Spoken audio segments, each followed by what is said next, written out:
Desi menunduk dalam diam di balik etalase konter pulsa kecilnya. Di depannya, hanya ada papan triplek seadanya, satu toples permen kosong, dan papan harga voucher yang mulai pudar. Matahari siang itu menyengat, tapi tak ada satupun pelanggan yang datang sejak pagi.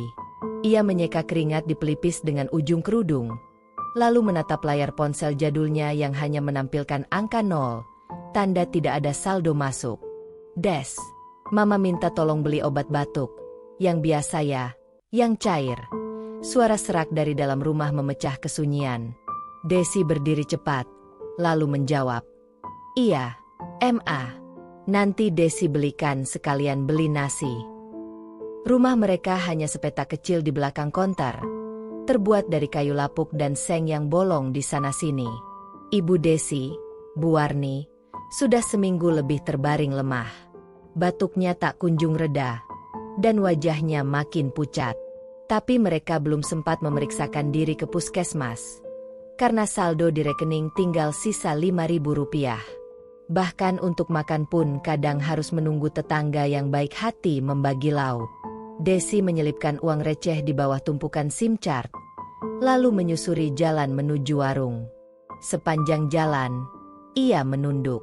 Tak ingin bertemu orang, tak ingin ditanya-tanya, apalagi soal kerja atau kuliah. Ia tahu mereka mengasihani, atau lebih buruk, meremehkan. Dulu, ia bercita-cita menjadi guru TK.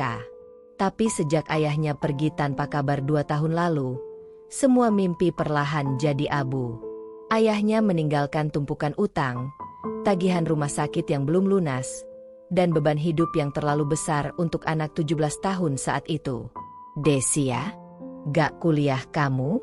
Kasihan banget, padahal pinter ya dulu, kata Bu Ririn, pemilik warung, sambil menyerahkan obat batuk dan sebungkus nasi. Desi hanya tersenyum hambar. Belum ada rezeki, Bu. Kalimat itu sudah jadi jawaban pamungkasnya tiap kali ada yang bertanya. Ia muak mengulangnya, tapi tidak punya pilihan. Sore harinya, Desi duduk di depan konter sambil menatap jalan raya yang mulai ramai. Anak-anak SMA pulang sekolah, naik motor, tertawa lepas. Ia memandangi mereka dengan rasa iri yang ditahan-tahan. Ia ingin seperti mereka. Duduk di kelas, belajar, bercanda, punya masa depan. Tapi hidup memaksanya dewasa lebih cepat. Tiba-tiba, Bu Warni berteriak dari dalam rumah. Suaranya panik. Desi, cepat. Mama sesak. Napas Mama susah. Desi segera lari. Ia melihat ibunya menggenggam dada, berkeringat dingin, dan wajahnya pucat pasi. Tanpa pikir panjang, Desi memapah ibunya ke depan. Ia menghentikan ojek online lewat aplikasi pinjaman dan memohon agar si pengemudi mau membawanya ke rumah sakit terdekat meski ia belum bisa membayar. Untung sang driver iba dan mengangguk. Di IGD rumah sakit, dokter langsung mengambil tindakan.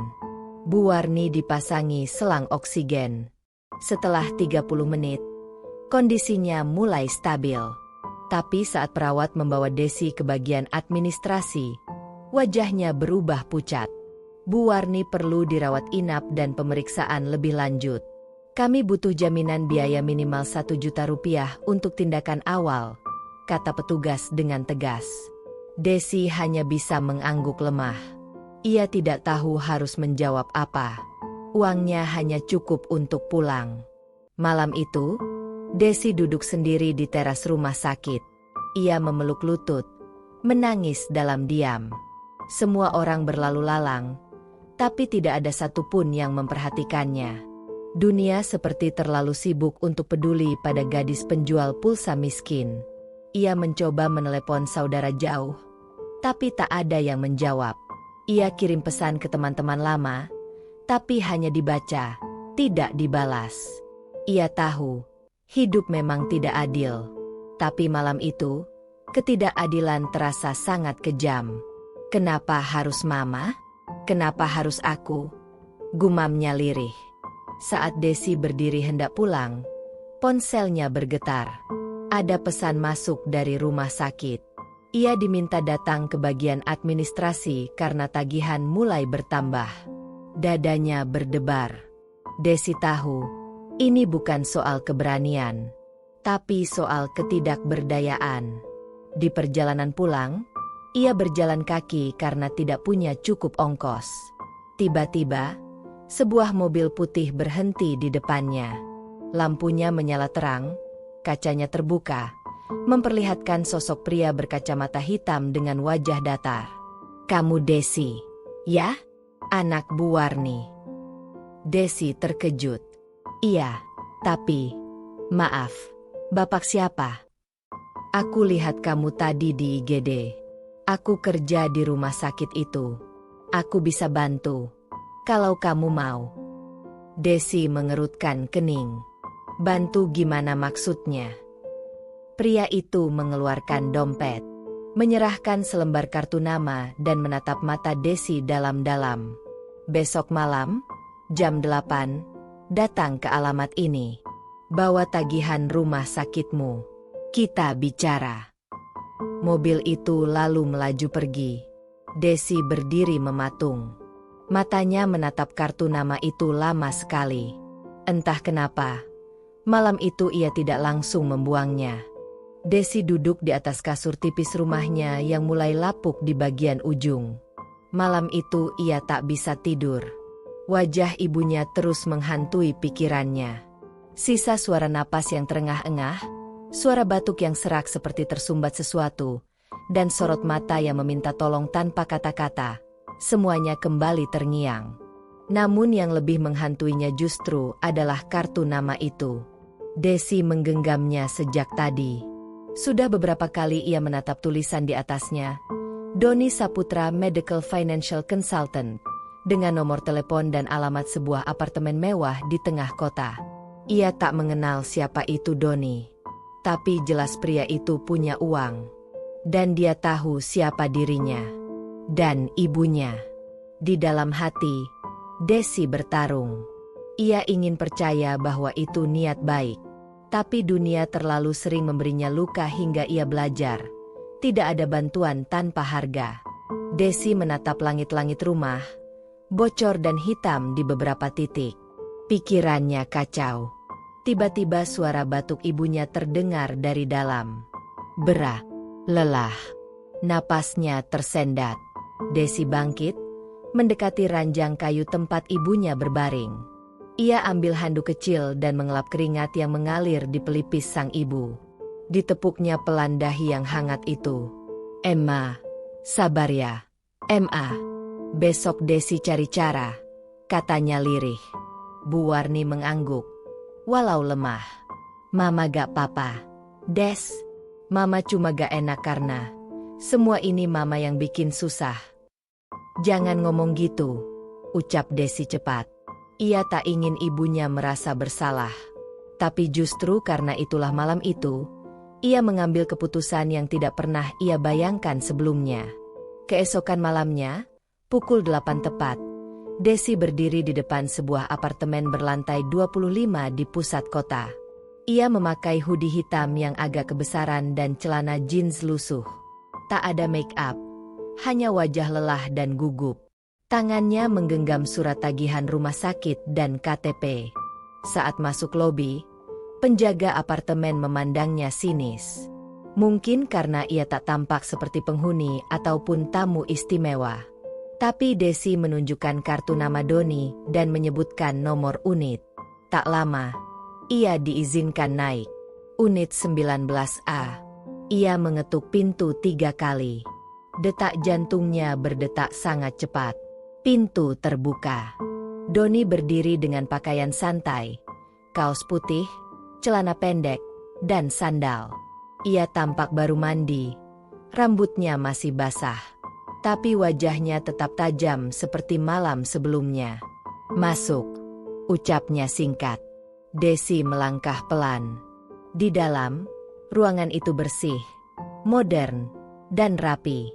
Ada aroma kopi dan parfum mahal. Ia merasa kecil, kalah. Bahkan karpet di lantai itu mungkin lebih mahal dari seluruh barang di rumahnya.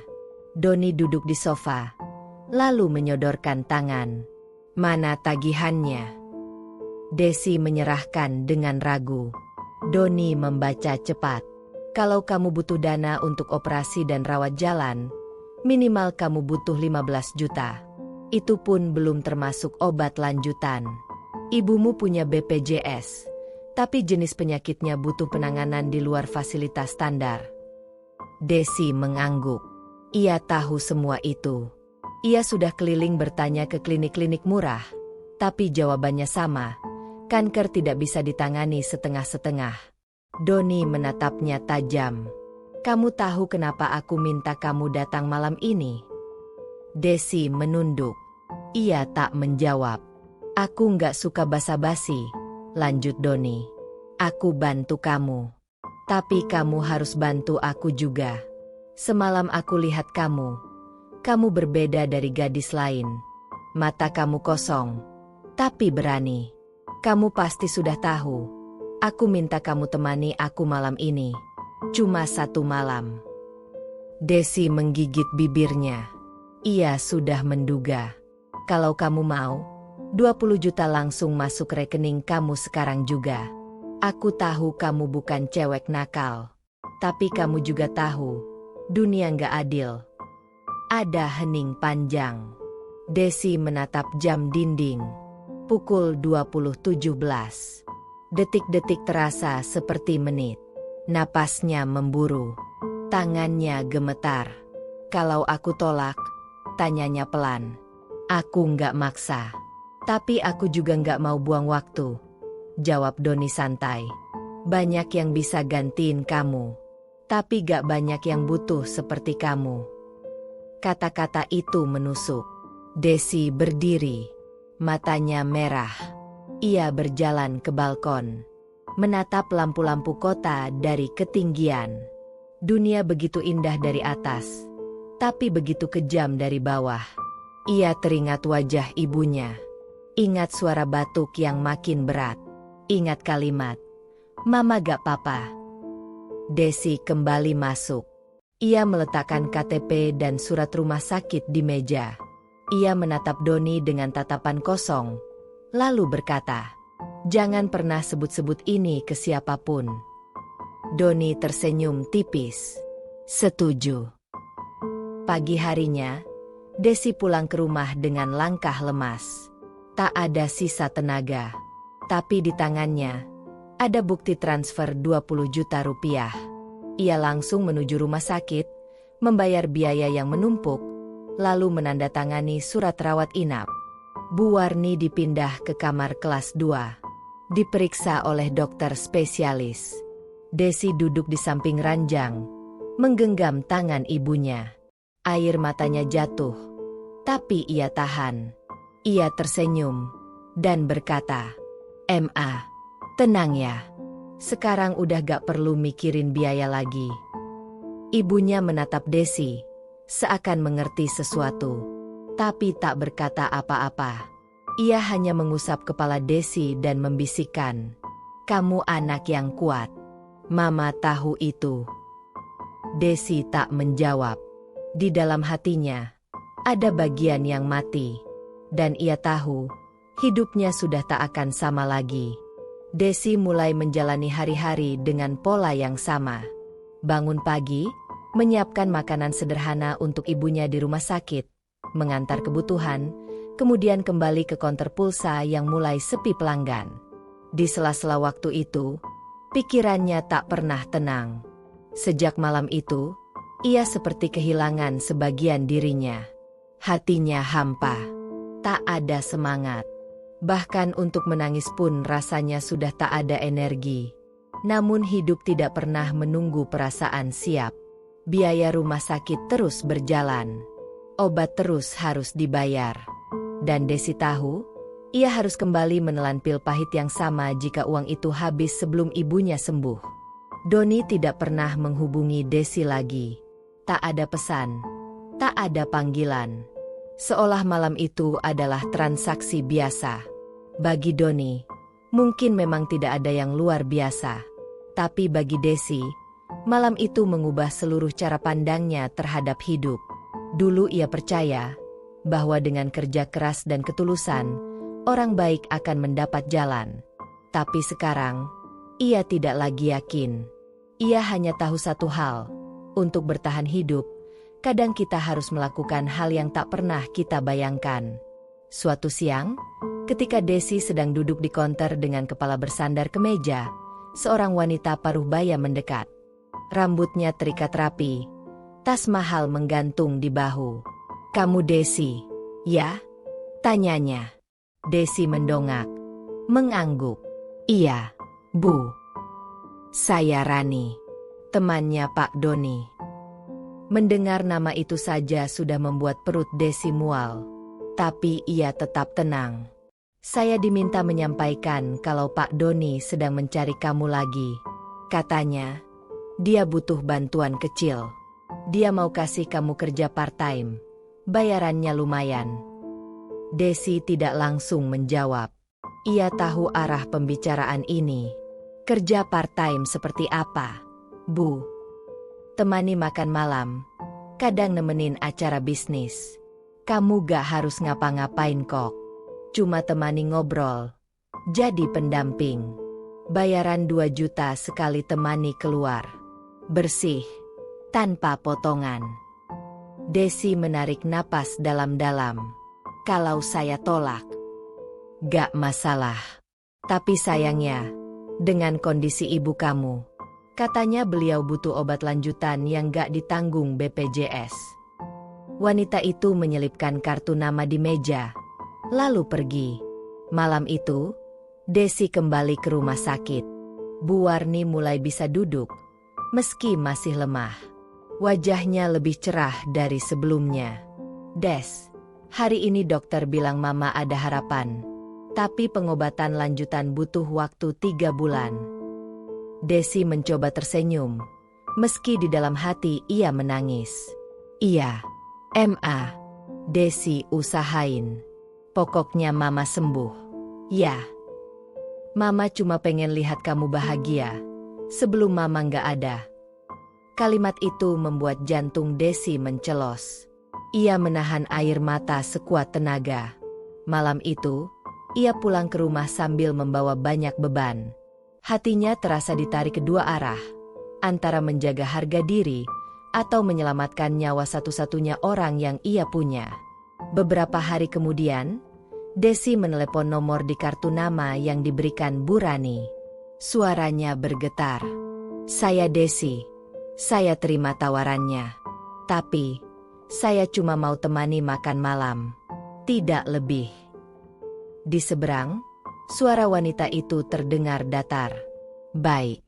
Kamu diminta hadir malam ini. Pakai pakaian rapi. Jangan terlalu menor. Cukup sederhana tapi bersih. Jam 7 malam, kita jemput kamu di depan swalayan dekat rumahmu." Desi mengiyakan. Malam itu, untuk pertama kalinya ia mengenakan gaun pemberian Bu Rani. Bukan gaun mewah, hanya dress hitam polos selutut. Rambutnya ia ikat sederhana. Wajahnya dipoles tipis. Ia hampir tak mengenali dirinya sendiri di pantulan kaca. Mobil hitam menjemputnya. Di dalam, Doni sudah duduk di kursi belakang, memandangi ponsel sambil menyeruput kopi. Ia menoleh sebentar. "Kamu makin cantik," ucapnya ringan. Desi tidak menjawab. Ia memalingkan wajah ke jendela.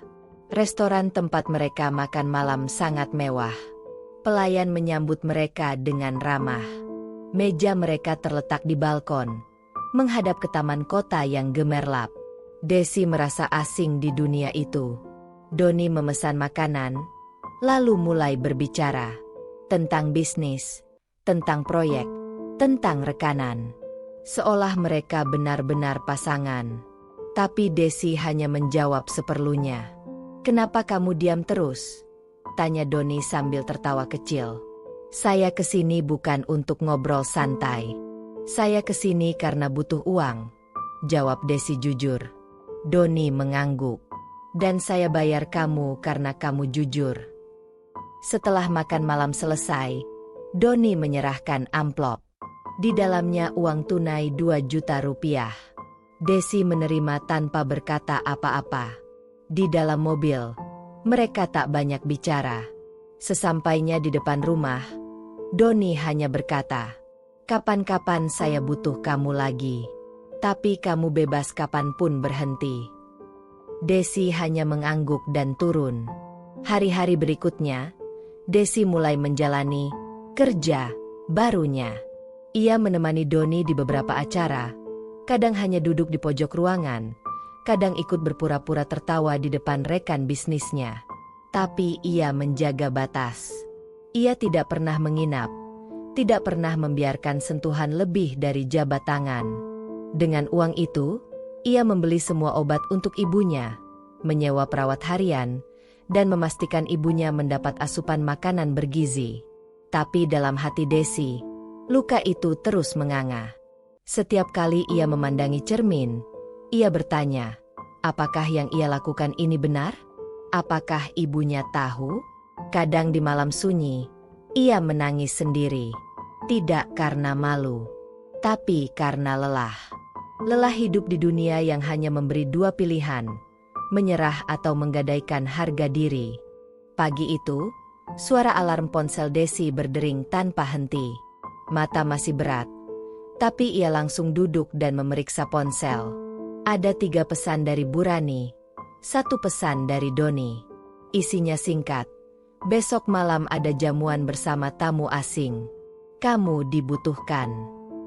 Desi menatap layar beberapa detik sebelum akhirnya membalas, "Saya bisa." Kirimkan detail tempat dan waktunya. Seketika rasa kantuk menguap. Ia bangkit, menjerang air untuk mandi, lalu bersiap-siap ke rumah sakit. Di sana, ibunya sedang menonton sinetron pagi dengan wajah yang tampak lebih segar. "Des, kamu udah makan?" tanya Bu Warni begitu Desi masuk. Desi tersenyum, lalu duduk di sisi tempat tidur. "Belum, Ma. Tapi Desi bawa roti dan susu. Nanti kita makan bareng." "Ya." Beberapa menit kemudian, dokter masuk, membawa map hasil tes laboratorium. Wajahnya serius, tapi tak terlihat panik. Setelah menyapa, dokter menjelaskan bahwa kondisi Bu Warni stabil, tapi pengobatan masih harus berlanjut, termasuk kemoterapi intensif selama 2 bulan ke depan. Desi diam, mengangguk. Dalam hati ia langsung menghitung ulang biaya rawat inap, obat, transportasi, vitamin, makanan tambahan, dan biaya tak terduga. Semua itu bukan angka kecil. Uang yang ia dapat dari Doni belum cukup menutupi semuanya. Ia harus kuat. Malam harinya, Desi berdiri di depan cermin. Ia mengenakan gaun warna biru tua dengan potongan simpel tapi elegan. Make up tipis di wajahnya hanya sekadar menyamarkan letih. Di luar, mobil sudah menunggu. Sampai di lokasi, Doni sudah duduk di meja tengah, dikelilingi oleh 2 pria asing dan 1 wanita berdandan mencolok. Desi dihampiri Bu Rani yang langsung membimbingnya duduk di sisi Doni. "Desi, ini Emer Kazuki dan Emer Richard dari Jepang dan Australia. Mereka tertarik kerja sama bisnis logistik. Kamu cukup senyum dan jaga suasana tetap nyaman." Desi hanya mengangguk sopan. Ia paham peranannya, bukan sebagai wanita, tapi sebagai properti pelengkap. Ia ada di sana agar Doni terlihat berkelas. Meski perih, ia menjalaninya. Malam itu penuh basa-basi. Emer Kazuki berbicara tentang budaya Jepang, Richard sesekali menertawakan leluconnya sendiri, sementara Doni berbicara dengan percaya diri. Desi hanya menyimak, menanggapi dengan senyum kecil bila perlu. Usai makan malam, Doni memberikan amplop. "Kamu luar biasa malam ini. Seperti biasa, kalau ada yang berubah, kabari aku." Desi menerima amplop itu, memasukkannya ke tas tanpa membuka. Ia tak ingin melihat jumlahnya di depan siapapun. Tapi ia tahu, dengan amplop ini, pengobatan ibunya bisa berjalan seminggu lagi. Keesokan harinya, Konter pulsa tempat Desi biasa berjualan mulai sepi pembeli. Beberapa pelanggan tetap sudah beralih ke tempat lain karena ia sering tidak buka. Tapi Desi tak punya pilihan. Waktunya habis untuk rumah sakit dan pekerjaan sampingannya itu. Di sela waktu kosong, ia membuka aplikasi rekening. Uang mulai terkumpul, tapi setiap kali bertambah, hati Desi justru makin sesak.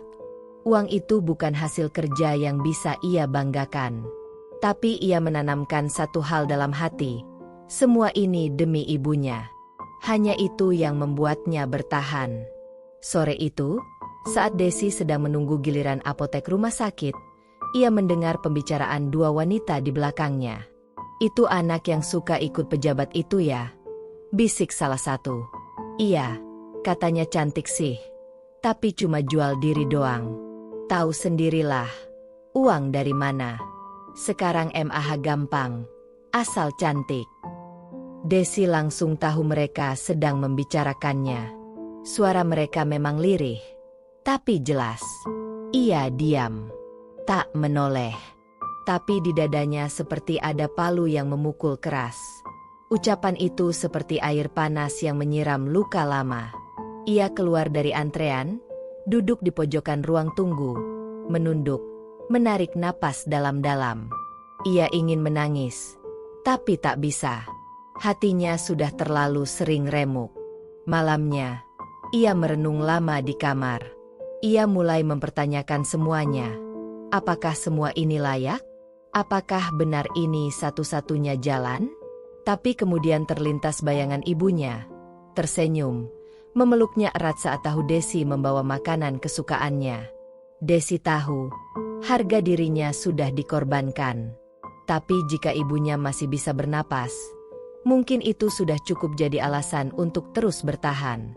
Suatu malam, Doni mengajak Desi makan malam seperti biasa. Tapi kali ini, suasananya berbeda. Doni terlihat gugup. Tangannya sering menyentuh gelas. Senyumnya canggung. "Aku mau jujur sama kamu, Des," kata Doni tiba-tiba. "Aku akan menikah bulan depan dengan anak pemilik perusahaan rekananku." Desi diam. Ia tidak terkejut.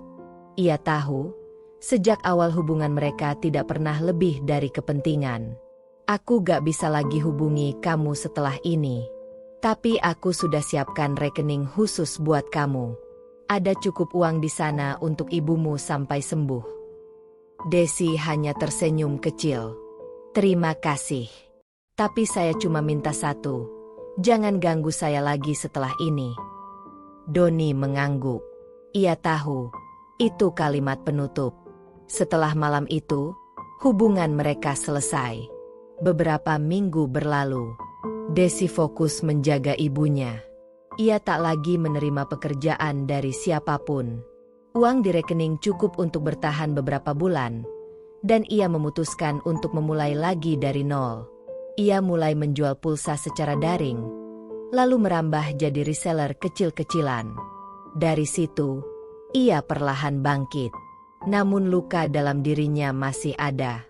Setiap kali melihat ke cermin, ia melihat dua wajah. Desi yang dulu polos dan penuh harapan, dan Desi yang sekarang kuat tapi penuh luka. Desi duduk sendirian di emperan toko yang tutup, tak jauh dari rumah sakit. Sinar matahari mulai tenggelam, dan jalanan perlahan lengang. Tangannya menggenggam struk pembayaran obat kemoterapi yang baru saja ia lunasi. Jumlahnya besar, tapi yang membuat napas Desi tercekat bukan angka itu, melainkan kenyataan bahwa uang tersebut adalah sisa hadiah terakhir dari Doni. Sumber yang kini telah benar-benar tertutup. Ia menunduk. Dalam heningnya petang, Desi mulai menyadari bahwa masa depan yang ia bayangkan tak akan datang dengan cepat. Ia harus kembali ke kehidupan nyata, tanpa bantuan orang dalam, tanpa uang instan, tanpa pintu-pintu gelap yang menawarkan kemudahan dengan harga mahal. Semua harus mulai lagi dari nol. Malam itu, saat berjalan pulang ke kamar kos kecilnya, Desi melewati lapak-lapak penjual di pinggir jalan. Ia memperhatikan satu ibu-ibu yang menjajakan gorengan, Suaminya duduk di belakang sambil mengawasi anak kecil yang tertidur di pangkuan. Pemandangan itu membuat dada Desi sesak. Ia teringat masa kecilnya dulu, saat ibunya juga pernah menjual nasi kuning di emperan pasar demi menyekolahkan Desi. Sesampainya di kamar, ia duduk lama di kasur tipisnya. Pikirannya kacau. Ia tahu, satu-satunya cara keluar dari siklus kelam ini adalah berdiri sendiri. Tapi bagaimana? Siapa yang mau memberi kesempatan pada perempuan yang dicap pemakai jalan pintas? Bahkan sekarang, tetangga kos mulai menjauhinya. Kata-kata seperti perempuan simpanan mulai terdengar lirih di lorong-lorong. Bahkan ada yang menyebutnya murahan. Itu menusuk. Desi tak menangis malam itu. Air matanya seperti habis. Tapi tekadnya mengeras. Ia berkata dalam hati, "Aku bukan perempuan murahan. Aku perempuan yang jatuh karena keadaan, bukan karena kemauan. Dan sekarang, aku mau bangun." Keesokan harinya, Desi bangun lebih awal dari biasanya.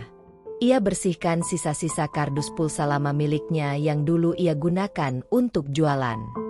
Ia mulai mencatat apa yang bisa dijual secara online.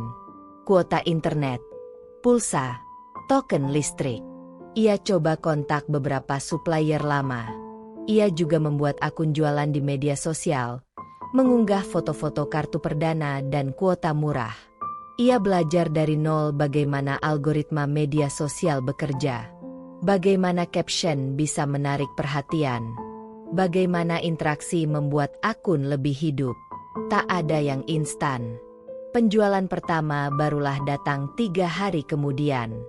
Itu pun hanya satu pembeli pulsa Rp5.000. Tapi Desi tetap tersenyum. Itu langkah pertama. Sembari menjual pulsa, Desi juga mulai menjadi dropshipper. Ia tawarkan barang orang lain tanpa harus stok dulu. Keuntungan sedikit, tapi risikonya kecil. Hari-hari pun dilalui dengan mata di layar ponsel dan telinga tetap siaga menunggu kabar dari rumah sakit. Ibunya mulai menjalani kemoterapi ketiga. Rambutnya mulai rontok. Wajahnya semakin pucat. Tapi semangatnya tak padam. Setiap kali Desi datang, sang ibu selalu berkata, "Desi anak mama paling hebat. Mama bangga." Ucapan itu seperti bensin bagi semangat Desi. Ia tahu ibunya tak pernah tahu apa yang ia lakukan demi biaya rumah sakit. Dan Desi bersumpah, jika ibunya sembuh, ia akan menceritakan semuanya. Tanpa menutupi, tanpa berbohong. Ia ingin jujur. Tapi belum saatnya. Suatu malam, saat sedang mengemas pesanan token listrik untuk dikirim via ojek online, Desi mendapat pesan dari nomor asing. "Aku tahu siapa kamu sebenarnya. Cewek murahan yang pura-pura jual pulsa." Desi terpaku. Ia membaca ulang pesan itu 3 kali. Tangannya gemetar. Bukan karena takut, tapi marah. Ia tahu, cepat atau lambat, masa lalunya akan menghantuinya. Tapi malam ini, ia tak ingin diam. Ia membalas, "Aku memang pernah jatuh. Tapi sekarang aku berdiri. Kalau kamu cuma bisa menghina, itu artinya kamu tak tahu rasanya berjuang untuk nyawa orang tua." Pesan itu tak dibalas. Tapi Desi tak peduli. Ia merasa sedikit lebih lega. Untuk pertama kalinya, ia tak bersembunyi dari masa lalu. Ia melawan. Beberapa minggu kemudian, penjualan pulsa dan barang online Desi mulai stabil. Ia bahkan mampu membeli ponsel bekas kedua, agar bisa membagi pekerjaan dan komunikasi pribadi. Ia juga menyewa rak kecil di pinggir jalan, kembali menjual kartu perdana seperti dulu. Tapi kali ini, dengan sistem yang lebih rapi. Satu hari, saat ia sedang duduk menunggu pembeli di depan rak kecil itu, datang seorang perempuan muda membawa anaknya. "Ini bener jual pulsa, Mbak?" tanyanya. Desi tersenyum. "Iya, Bu. Mau beli berapa?"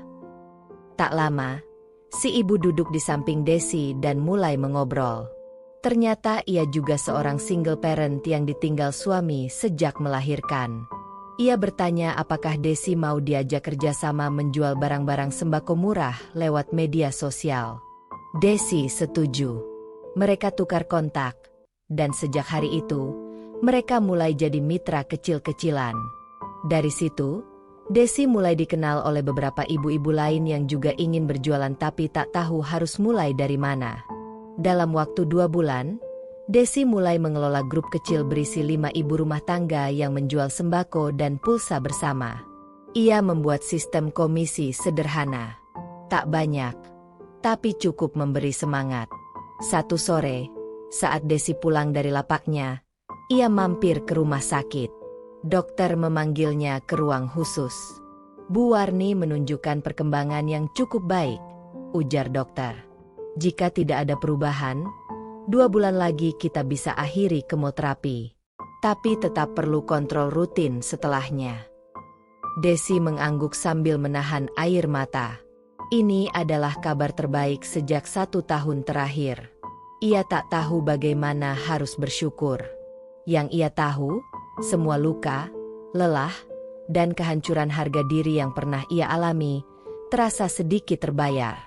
Sesampainya di kamar rawat, Bu Warni tersenyum dan berkata, "Des, Mama rasa, kamu sekarang udah lebih dewasa dari umurmu.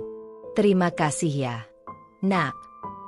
Desi memeluk ibunya erat. Tangisnya pecah. Untuk pertama kalinya dalam sekian lama, ia menangis bukan karena putus asa, tapi karena harapan. Beberapa minggu setelah dokter menyampaikan kabar baik mengenai kondisi sang ibu, kehidupan Desi perlahan mulai terasa lebih ringan. Ia kini bukan lagi perempuan yang dulu hanya duduk menatap layar ponsel berharap ada yang membeli pulsa. Kini, ia menjadi pusat koordinasi dari 5 perempuan tangguh yang sama-sama berjuang mencari nafkah dari rumah masing-masing. Meski lapaknya masih sederhana, hanya berupa etalase kaca kecil dengan rak pulsa dan kartu perdana yang digantung di seutas tali, Desi merasa telah mencapai sesuatu yang dulu hanya berani ia impikan. Namun, ketenangan itu tidak bertahan lama.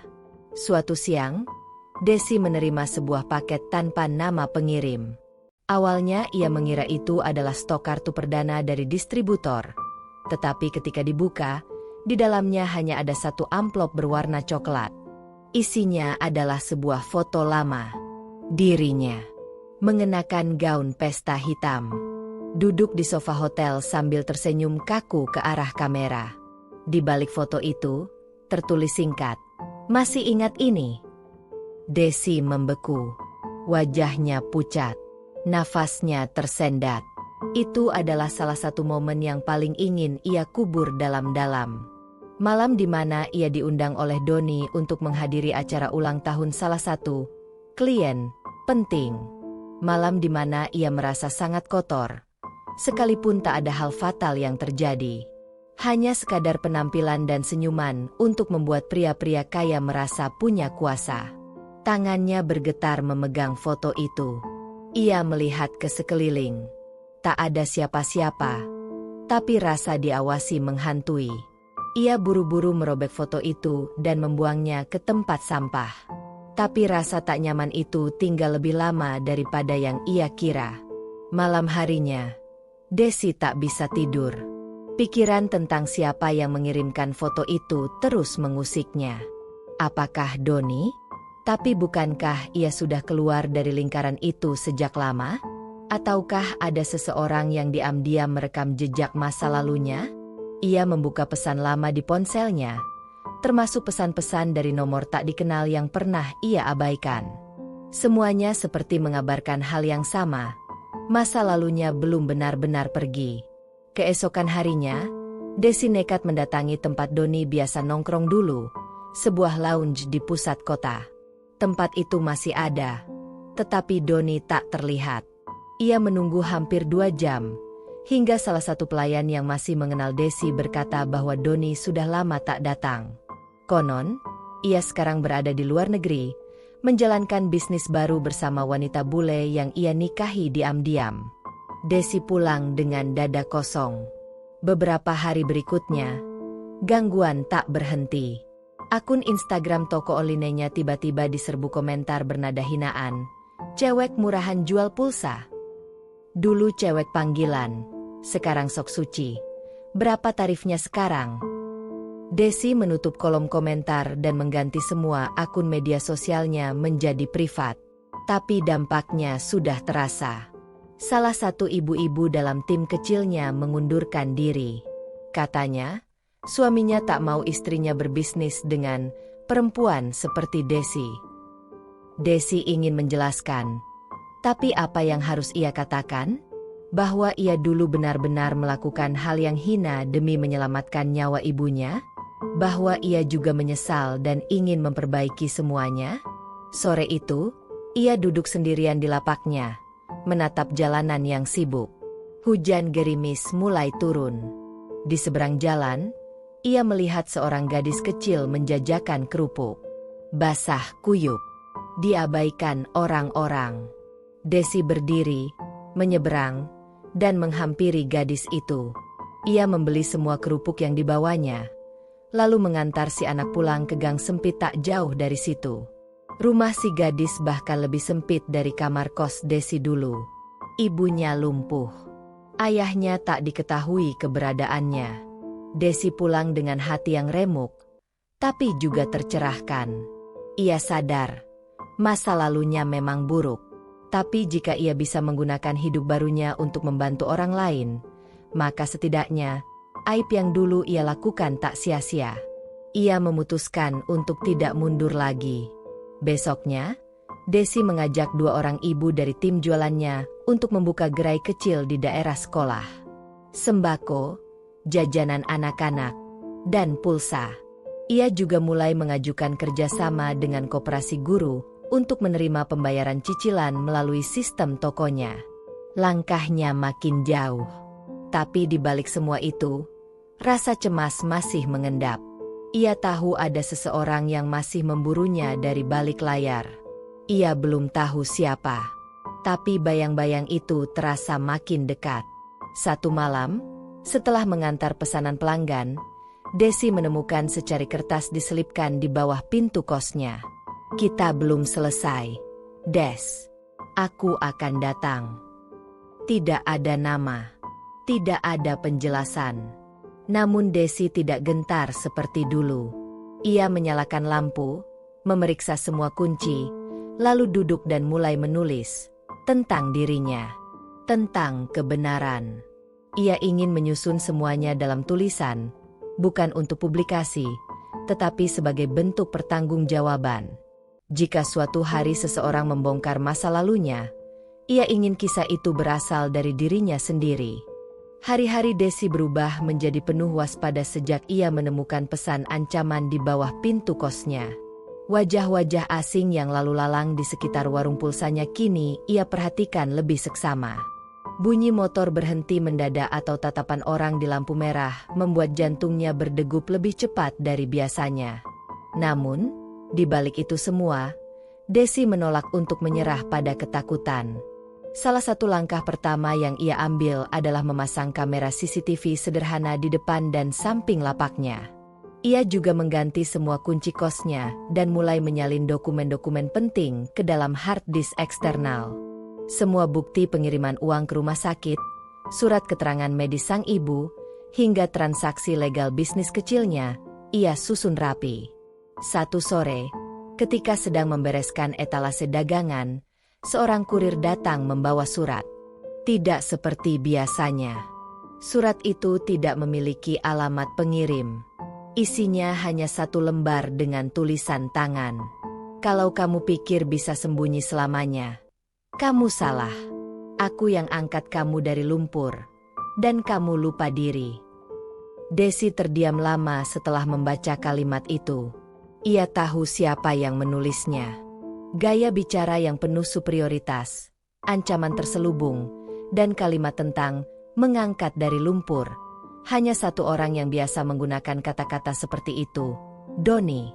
Pria yang dulu menawarkan jalan pintas saat ibunya hampir kehilangan nyawa karena kanker. Pria yang memberikan uang dengan imbalan kehormatan. Pria yang menjadi mimpi buruk terselubung senyum manis. Namun, berdasarkan informasi yang ia terima dari pelayan lounge tempat Doni biasa nongkrong, pria itu sudah tidak terlihat lagi. Bahkan, kabarnya telah pindah ke luar negeri. Desi tak ingin terburu-buru menyimpulkan. Ia menghubungi Arin, satu-satunya teman lama yang masih sesekali ia hubungi sejak keluar dari dunia gelap itu. "Rin, kamu tahu Doni kemana sekarang? Kamu masih pernah dengar kabarnya?" tanya Desi lewat telepon, berusaha menjaga nada suara tetap tenang.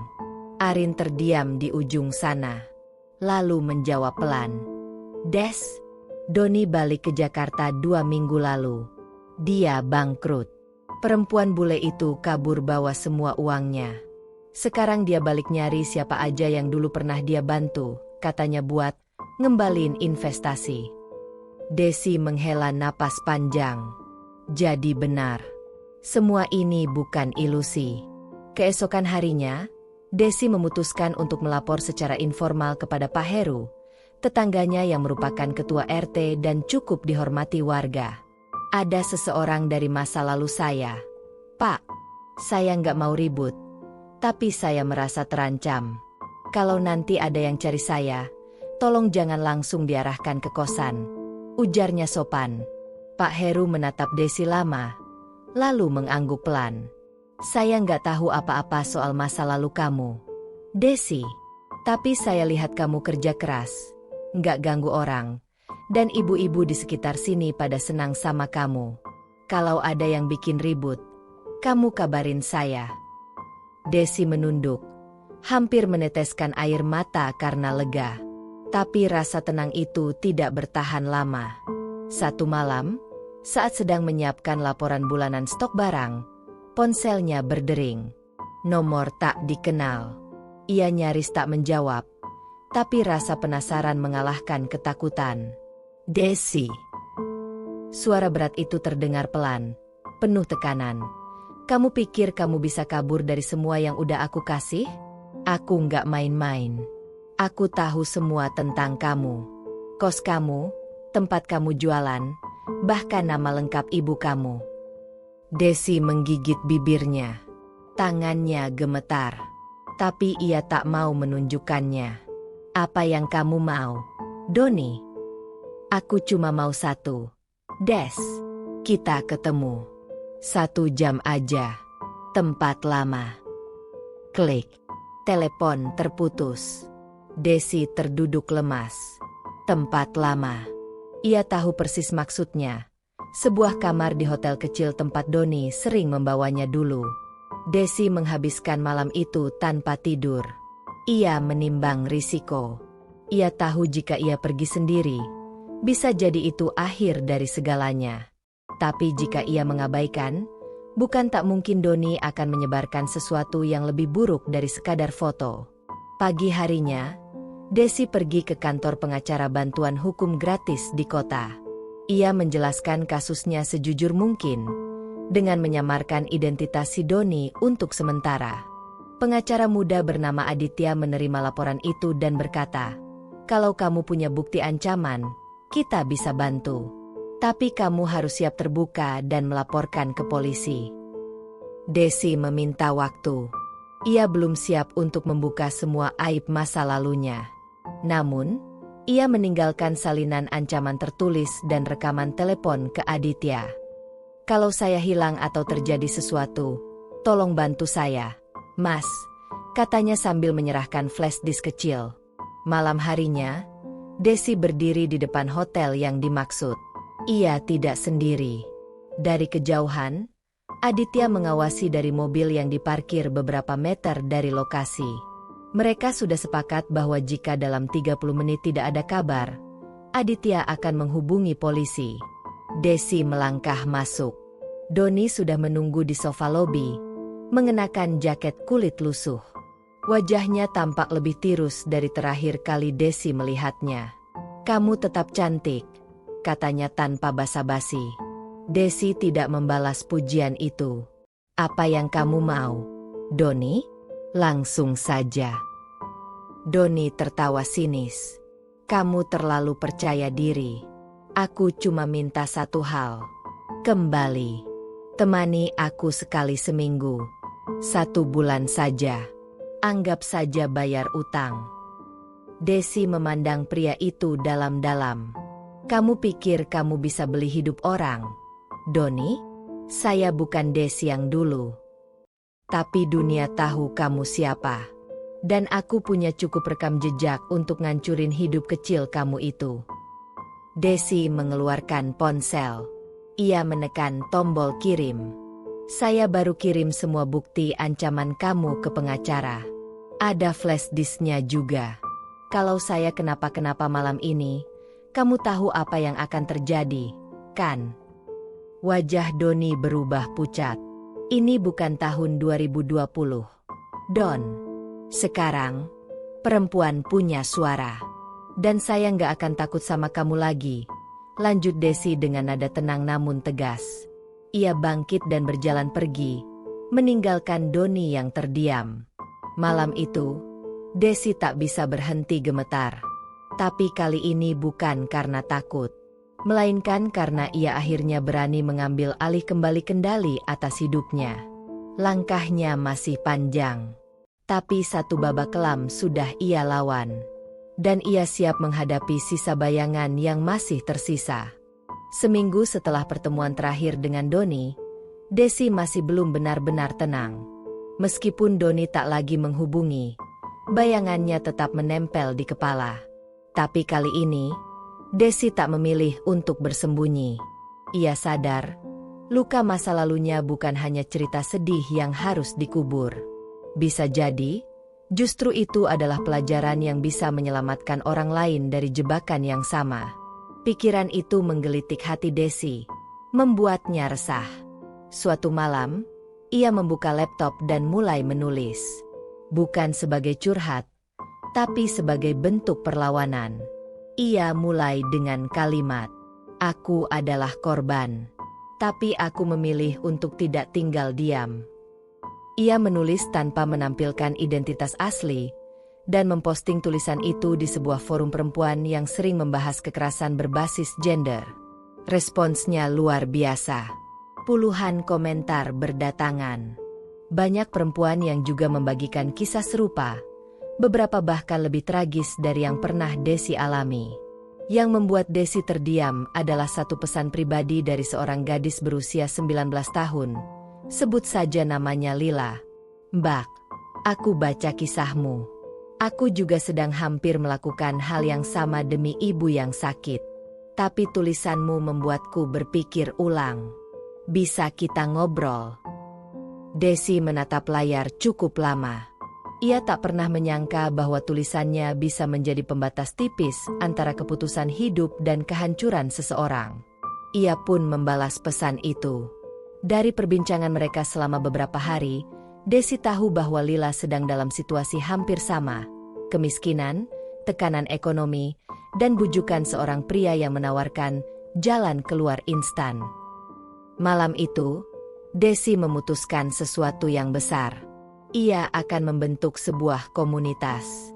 Ia menamai komunitas itu, Suaraku Kembali. Tujuannya sederhana. Ruang aman bagi perempuan muda yang pernah atau hampir menjadi korban eksploitasi, untuk bercerita, belajar, dan saling mendukung. Mulanya, anggota komunitas ini hanya 5 orang. Selain Lila, ada juga Sari, mantan pemandu karaoke yang memilih berhenti dan kini menjadi barista kecil-kecilan. Ada juga Ningsih, ibu rumah tangga yang dulu pernah terjerumus sebagai pekerja seks online karena dipaksa suaminya. Desi menggunakan sedikit tabungannya untuk menyewa ruangan sederhana di belakang toko buku bekas milik Pak Haji Malik, yang simpatik dengan perjuangan perempuan. Ia juga mencetak brosur-brosur kecil dan menitipkan di warung, salon, serta tempat-tempat nongkrong anak muda. Ia tak menyangka, dalam 2 bulan, jumlah anggota komunitas itu berkembang menjadi lebih dari 30 orang. Mereka datang dari berbagai latar belakang. Ada yang mantan korban trafficking, ada yang kabur dari pacar yang memaksa mereka menjual diri, bahkan ada yang baru lulus SMA dan hanya ingin belajar agar tidak salah jalan. Setiap pekan, Mereka mengadakan sesi curhat terbuka, diskusi hukum ringan, dan pelatihan keterampilan dasar seperti menjahit, jualan online, dan membuat kerajinan tangan. Semua itu dikoordinasikan oleh Desi dengan dukungan dari beberapa relawan yang ia kenal lewat forum internet. Satu hari, dalam sebuah acara talk show kecil yang diselenggarakan oleh universitas swasta, Desi diundang untuk berbagi kisah. Ia datang bukan sebagai mantan korban, tapi sebagai pendiri komunitas yang memberdayakan perempuan. Awalnya, ia menolak berbicara soal masa lalunya. Tapi saat melihat puluhan pasang mata memandang dengan penuh harap, Desi akhirnya berdiri dan membuka suara. Saya dulu penjual pulsa di pinggir jalan. Saya pernah memilih jalan gelap demi menyelamatkan ibu saya. Tapi hari ini, saya berdiri bukan untuk menyesal, tapi untuk mengatakan, kalian punya pilihan. Dan pilihan itu tidak harus mengorbankan diri sendiri. Satu ruangan hening. Lalu disusul dengan tepuk tangan yang panjang. Tak ada hinaan. Tak ada cemooh. Hanya rasa hormat. Setelah acara itu, video cuplikan pidato Desi viral di media sosial. Dalam seminggu, akun komunitas Suaraku kembali mendapat ribuan pengikut. Beberapa media menulis artikel tentang perjuangan Desi. Beberapa mengundangnya untuk menjadi pembicara di forum-forum perempuan. Namun, dengan sorotan yang makin besar, datang pula risiko yang lebih besar. Beberapa netizen mencoba menggali masa lalu Desi. Sebagian mengaku tahu siapa dirinya sebenarnya. Ada yang mulai menyebarkan rumor, bahkan foto-foto lama yang pernah beredar secara terbatas. Desi sempat terpukul. Tapi kali ini, ia tidak sendirian. Lila dan anggota komunitas lainnya memeluknya, menguatkannya. Mbak Desi bukan orang jahat. Mbak Desi menyelamatkan kami. Kalau dunia mau menghakimi, biar kami berdiri di samping Mbak Desi, ujar Ningsih saat pertemuan hari Jumat sore. Beberapa hari setelah itu, sebuah stasiun televisi nasional menghubungi Desi untuk mengundangnya dalam acara prime time talk show bertema Luka Perempuan, Suara Perempuan. Awalnya ia ragu, tapi setelah berdiskusi dengan pengacara Aditya dan relawan lain, Desi menerima. Saya akan bicara, tapi dengan syarat, saya tidak akan menyebut nama siapapun dari masa lalu saya. Saya hanya ingin bicara untuk perempuan-perempuan yang masih terjebak dalam diam. Di hari acara itu, Desi mengenakan setelan sederhana warna pastel. Wajahnya tak dibuat-buat, hanya dengan riasan ringan. Tapi sorot matanya kuat, percaya diri, penuh makna. Saat kamera menyorot, dan pembawa acara bertanya, apa satu pesanmu untuk perempuan di luar sana yang sedang dalam keadaan putus asa? Desi menatap lensa kamera dan menjawab, pelan namun mantap. Kita semua pernah jatuh, tapi kita bisa bangkit. Bahkan dari tempat tergelap sekalipun. Kamu bukan aib. Kamu adalah cahaya yang belum dinyalakan. Tangis mengalir di studio. Dan sejak malam itu, nama Desi bukan lagi sekadar gadis penjual pulsa. Ia adalah simbol keberanian, penyintas, dan pelita bagi ratusan perempuan yang ingin mengembalikan hidup mereka. 3 tahun telah berlalu sejak Desi menekan rasa sakit demi menyelamatkan nyawa ibunya. Namun satu hal yang tak pernah berubah. Ia selalu menyempatkan waktu datang ke makam sang ibu. Biasanya, setiap tanggal 14 di awal bulan, ia membawa bunga kesukaan ibunya, lili putih, dan duduk lama sambil berdoa.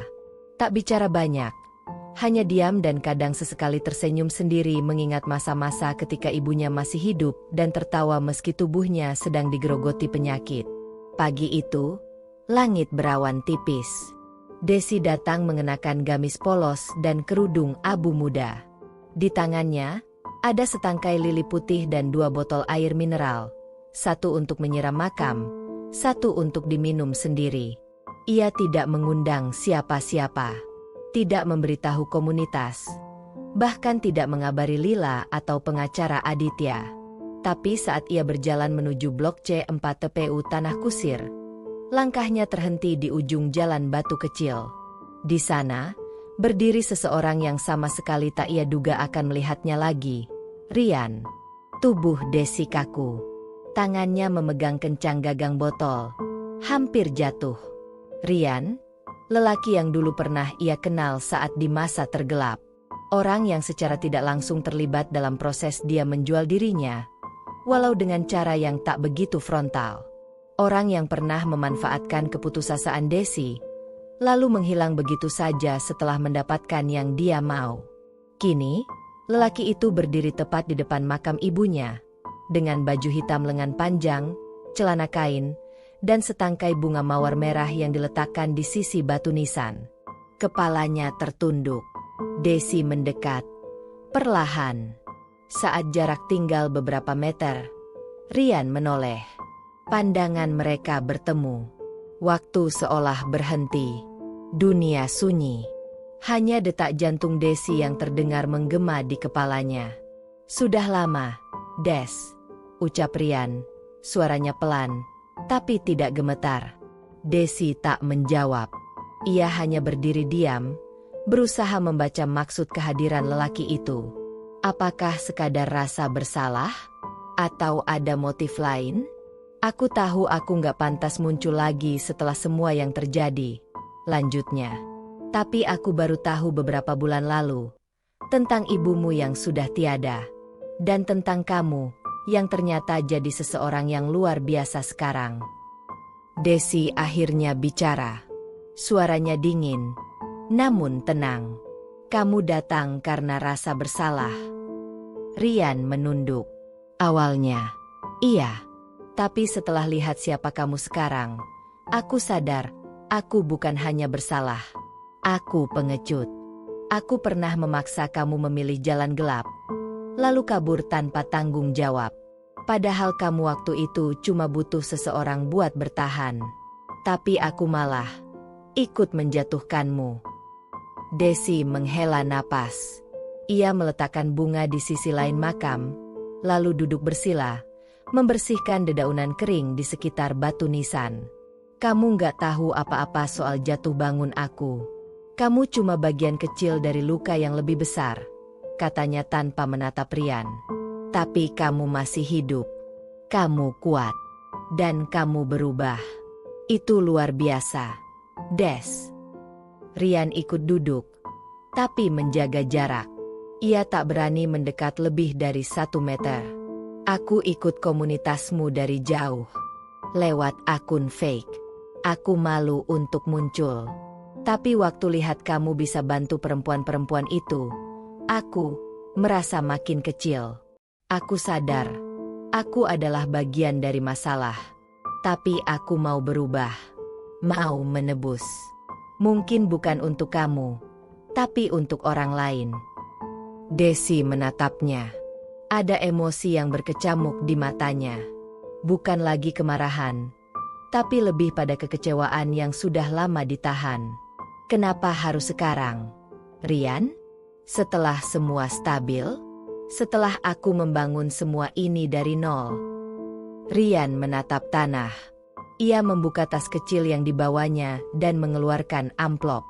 Ia dorong perlahan ke arah Desi. Aku tahu ini nggak akan pernah cukup. Tapi itu adalah sebagian besar uang yang dulu aku hasilkan dari memanfaatkan perempuan seperti kamu. Aku nggak mau simpan itu lagi. Gunakan untuk apapun yang kamu mau. Kalau kamu buang pun, aku rela. Desi menatap amplop itu lama. Tak disentuh. Tak diambil. Aku bukan pengemis karma. Rian. Aku nggak butuh uang kotor dari masa lalu. Aku sudah dapat yang aku butuh. Kebebasan. Sebelum pergi, Rian menatap Desi dalam-dalam. Kalau suatu hari kamu butuh saksi untuk bicara kebenaran, soal siapa yang terlibat dalam jaringan itu, aku siap buka suara. Aku simpan semua datanya. Bahkan yang dulu kamu nggak tahu. Desi terpaku. Apa maksudmu? Doni bukan satu-satunya. Dia cuma boneka. Ada orang yang lebih besar di belakang semuanya. Dan dia masih aktif. Masih jalankan jaringan itu, bahkan sekarang, dengan cara yang lebih licin. Desi mengepal tangannya. Ia kira masa lalunya sudah tertutup. Tapi ternyata, masih banyak yang belum selesai. Aku nggak bisa melapor ke polisi sendiri. Tapi kalau kamu dan komunitasmu mau maju, aku akan berdiri paling depan. Rian pergi meninggalkan Desi yang masih terduduk diam. Sekitar 5 menit setelah itu, Aditya datang. Aku lihat kamu dari seberang tadi. Siapa itu tadi? Tanya Aditya. Desi masih menatap tanah. Perlahan, ia menjawab. Seseorang dari masa lalu. Dan mungkin pembuka pintu untuk babak baru. Hari itu, Desi kembali ke rumah dengan kepala yang berat. Apa yang diucapkan Rian mengguncang pikirannya sepanjang malam. Ia menyangka perjuangannya sudah cukup. Membangun komunitas, menyelamatkan perempuan-perempuan dari lingkaran kelam, dan membawa perubahan lewat kampanye sosial. Tapi nyatanya, luka masa lalu belum benar-benar tertutup. Doni cuma boneka. Kata-kata itu terngiang-ngiang seperti palu yang menghantam dinding emosinya. Ia ingat jelas bagaimana Doni adalah orang yang mempertemukannya dengan pria-pria berduit saat ibunya sedang sekarat. Tapi kalau Doni bukan pelaku utama, lalu siapa? Paginya, Desi tak langsung berangkat ke kantor komunitas. Ia duduk sendiri di beranda kos lamanya. Tempat pertama ia dan ibunya tinggal setelah diusir dari rumah kontrakan karena tunggakan sewa. Aditya datang tanpa diundang, membawa 2 gelas kopi hitam panas dan segenggam gorengan. "Kamu belum makan, kan?" ucapnya sambil meletakkan plastik kresek di meja. Desi hanya mengangguk.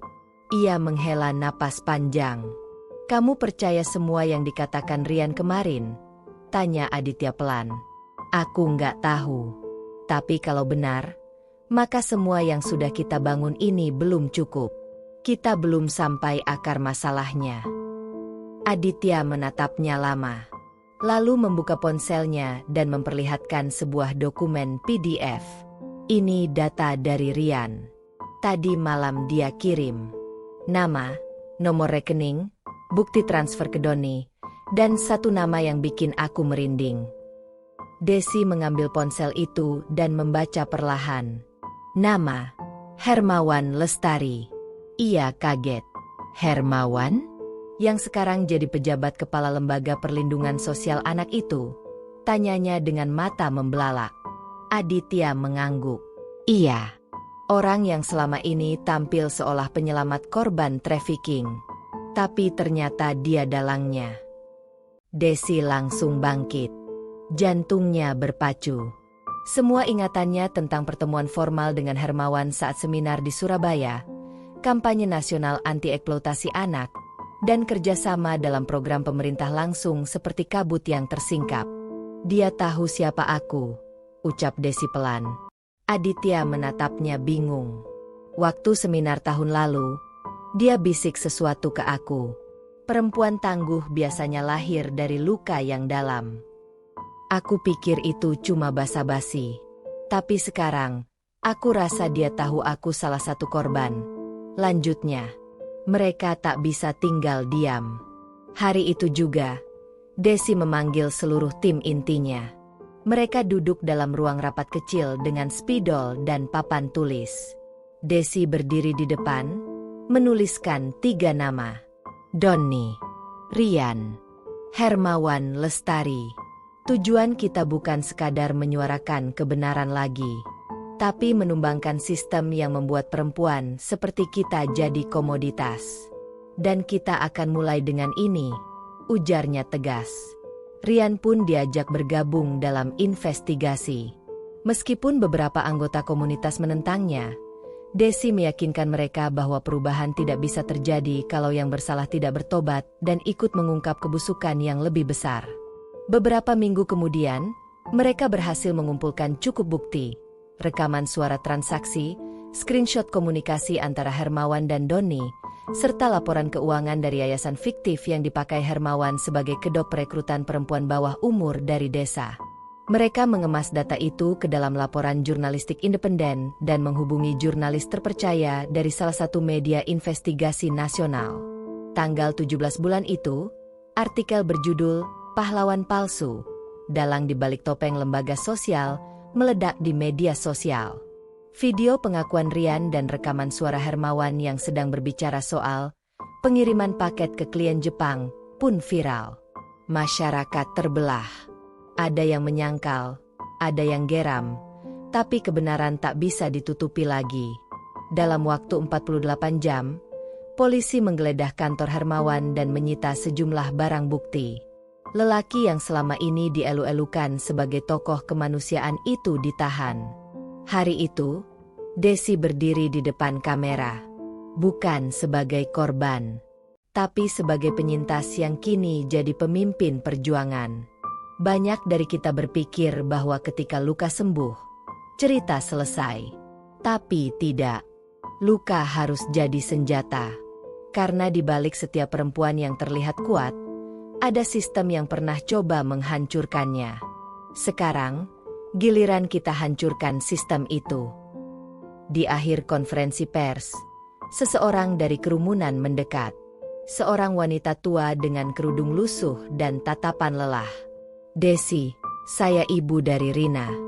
Dia masih hilang sampai sekarang," katanya terakhir dibawa orang dari yayasan milik Hermawan 3 tahun lalu. Desi langsung menggenggam tangan wanita itu. Ia tahu perjuangannya belum selesai. Malamnya, Desi kembali ke makam ibunya. Duduk lama di sana. Angin malam berembus pelan. "Ibu, maaf. Aku nggak bisa jadi perempuan baik seperti ibu inginkan. Tapi, aku pastikan nggak ada lagi anak perempuan yang harus memilih jalan kotor demi menyelamatkan nyawa orang tuanya." Ia menatap langit. Bintang bersinar tenang. Seolah mengiyakan. Tamat.